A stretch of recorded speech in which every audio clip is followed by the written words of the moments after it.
මම ඩුලිප් මෙන්ඩිස් සිදත් වෙත්තමුණි බ්‍රෙන්ඩන් කුරුප්පු ගයිඩි අල්විස් අමල් සිල්වා රෝයි ඩයස් රංජන් මඩුගල්ල රවි රත්නායක රුමේෂ් රත්නායක අසන්ත ඩිමෙල් එවැනි මහත්තුරුන්ගේ කාලේ ඉඳලා ක්‍රිකට් බලන කෙනෙක්.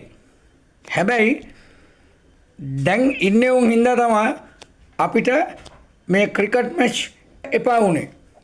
ඒ දවස්වල බලන්න ඒ මහත්තුරුන් එක්ක මිනිස්සු සෙල්ෆියක් ගන්නත් කොච්චර ආසාවෙන් ඒ කියන්නේ තමන්ගේ කාලය වැය කරනවද කියලා.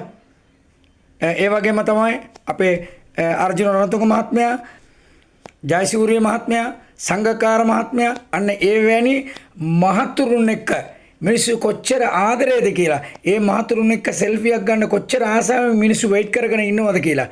හැබැයි දැන් ඉන්නේ උන් එක්ක බලන්න කවුරු හරි ආසාවෙන් සෙල්ෆියක් ගන්නවද කියලා. ඒකට හේතුව මොනවද දන්නවද? ඒගොල්ලන් කලින් සෙල්ලම් කරපු අය තමන්ගේ රට වෙනුවෙන් තමන්ගේ හදවතින්ම සෙල්ලම් කරපු අය.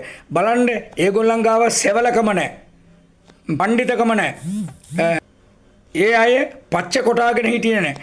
කන් විදගෙන හිටියේ නැහැ. ඒත් ඇවිල්ලා තමන්ගේ ගේම සුපීරියර්ට ගැහුවා. හැබැයි දැන් ඉන්න ටීම් එක තියෙනවනේ ඉතිහාසගත වෙන්නේ කොහොමද දන්නවද?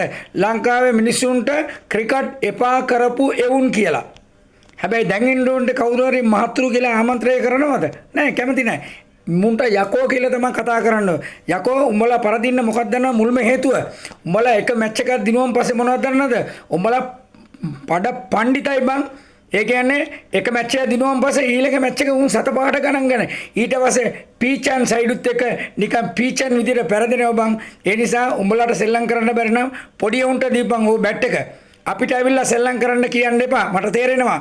අපිට සෙල්ලම් කරන්න බැරිඳ තමයි අපි මේ පූල් එකේ ඉන්නේ නැතුව අපි අපේ රස්සාව කරගෙන ඉන්නේ. තේරුණාද? ඒ නිසා තමන්ගේ හෘද සාක්ෂියට දැනෙනවා නම් තමන්ට සෙල්ලම් කරන්න බෑ කියලා යකෝ ඒක වෙන සුදුසු කෙනෙකුට දීලා ඔතනෙන් අයින් වෙලා යන්න ඕනේ. අන්න ඒක තමයි තමන්ගේ රටට දෙන ගෞරවය සහ රටට කරන ආදරය.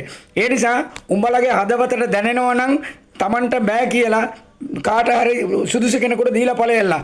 ඒ වගේ තමයි මේ සිලෙක්ෂන් බෝඩ් එක තියෙනවනේ, ක්‍රිකට් සිලෙක්ෂන් බෝඩ් එක.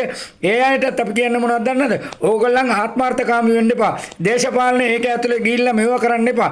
ඒ නිසා තමන්ගේ රටට අවංක හදවතින් ආදරය කරලා සුදුසු මිනිහට සුදුසු තැන දීලා රට දිනවන්න ඊට පස්සේ හරි වග බලා ගන්න. හොඳේ?